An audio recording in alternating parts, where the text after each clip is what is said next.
Imagine accidentally pulling a muscle in your zeal for health, or worse, doing a high-energy stretch only to topple over and faceplant accompanied by the swell of gym background music. While this might sound like a slapstick comedy routine, the implications of overdoing dynamic stretching are no laughing matter. As people stretch their way towards healthier lifestyles, understanding the limits of body elasticity and its appropriate use in physical activity has become pivotal. But can too much of a good thing, like dynamic stretching, backfire? Let's shimmy through the science and perhaps avoid that awkward tumble. Understanding dynamic stretching, what it is and how it works. Dynamic stretching, a movement-based type of stretching, has woven its way into the fabric of fitness regimes around the globe. It involves active movements where joints and muscles go through a full range of motion, typically performed as a warm-up before engaging in vigorous activities. Unlike its cousin, static stretching, where you hold a stretch for a prolonged period, dynamic stretches aim to prepare the muscles for the workout ahead, thereby reducing the risk of injury. Despite its popularity, dynamic stretching is more than just swinging your legs and flailing your arms. It is an art that needs the right technique for maximum efficacy. For example, leg swings are great for loosening up the hip joints and muscles, but done incorrectly, they can lead to strains rather than sprains of preparedness. The science underlying dynamic stretching reveals its benefits in increasing body temperature, blood flow, and flexibility, effectively priming the body for physical exertion. These physiological changes not only enhance performance, but also help in muscle coordination and balance, crucial elements often overlooked in routine workouts.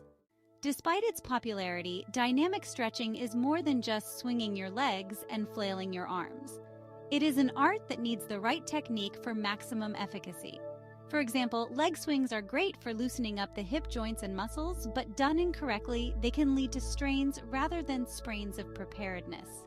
The science underlying dynamic stretching reveals its benefits in increasing body temperature, blood flow, and flexibility, effectively priming the body for physical exertion. Dynamic versus static stretching, choosing the right stretch at the right time.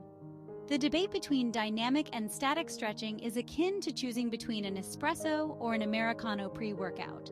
Both serve coffee, yet they cater to different needs and preferences.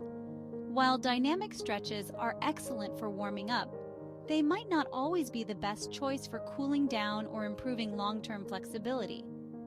In this calm setting wherein lies the contrast, static stretches come into play post-exercise, when the muscles are warm and more pliant, thus helping in elongating the muscle fibers and aiding in recovery.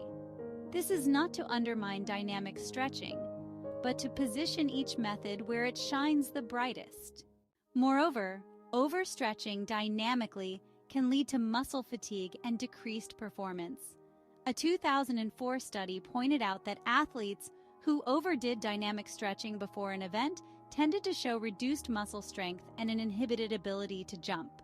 Conversely, moderate dynamic stretching helps maintain the elasticity of the muscle, ensuring that performance does not drop, but rather escalates. In conclusion, the intertwining of dynamic stretching into one's fitness routine requires not only enthusiasm, but also a mindful approach. With the horizon of wellness expanding each day, incorporating a balanced stretching regime characterized by both dynamic and static methods is key. The secret to maximizing benefits while minimizing risks lies in recognizing the limits of our body's elasticity and listening to its cues. So next time you're gearing up for that sprint, remember, a mindful stretch might just be the shield against that unintended plunge from glory.